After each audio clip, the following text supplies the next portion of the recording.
On Dawson alone, I see maybe 15 cats a day. I think there are at least 20 cats in South Oakland. Let's see, we got tiger cat, imposter cat, scary cat. There's tiger cat, there's imposter cat, there's furry imposter cat, there's Cece, and there's hunger cat. So that's just 5 that we've been in contact with, but like I've seen other ones. Well, this cat's name is Moo. We like to call her Moodles. She had Moo when she's having a fat day. Moodle pie. Moo cat. Easily my favorite cat is tiger cat. Tiger cat's probably my favorite, but my second favorite, it's like a close favorite, would be Cece, because she was small and she acted really crazy. My first interaction with tiger cats, keep in mind, I don't like cats. Hate cats.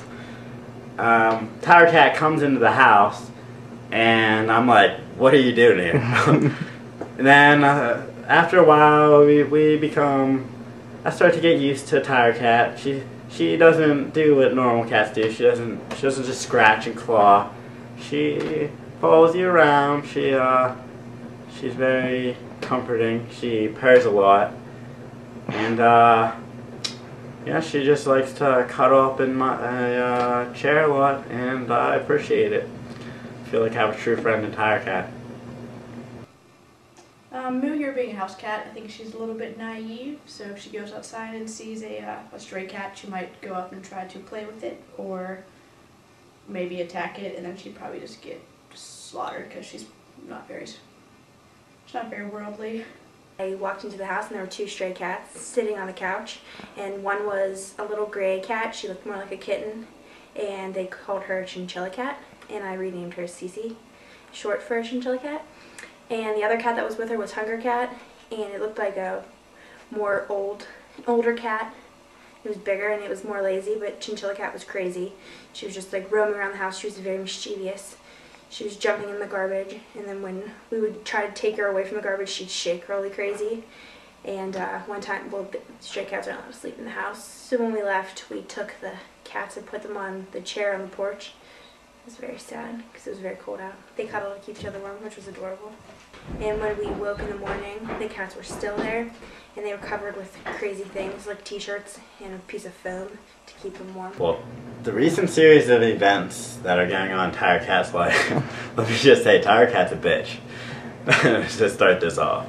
Because we fed tiger cat for a long time, and she always came at least 3 times a week.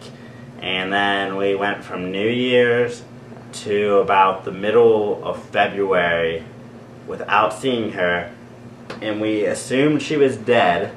And then she came into our house, and we were so happy to see that she was alive that we smothered her with treats and affection, and then, what do you know, we don't see her again for another 3 weeks. Well, I would have to say more of the cats are stray in Oakland.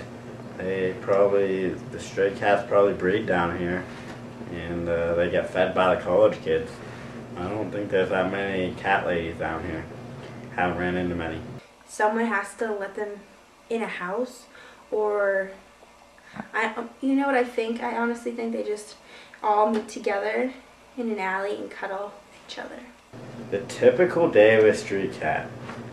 Well, first off, I would go around looking for food all day, and then I'd probably wander around, explore the neighborhood, see what the other cats are up to, say what's up to one of them here and there, get a little meow here and there, and I don't know, just make friends with all the college kids. I think every day could be the last for these cats, because they are living in a dog-eat-dog world, only it's cats. And I have witnessed a cat fight, so to say the least, these cats aren't just living the dream. They live a rough life. They fight for their food. I do think cats enjoy the life that they live out in the streets, especially if they're outdoor cats. Like if you're an indoor cat, I think they're spoiled, so they're used to being warm and fed. But I think the outdoor cat likes the freedom of not having to be anywhere or like answer to anybody.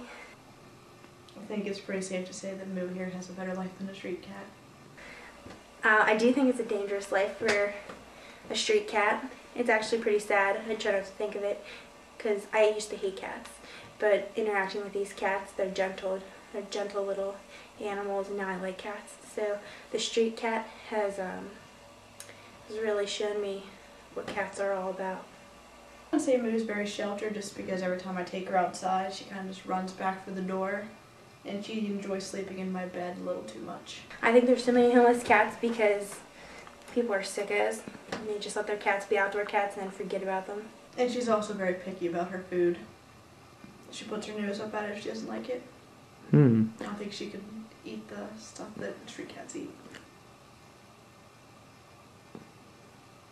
I think I'd probably give Moo a week tops in the wild.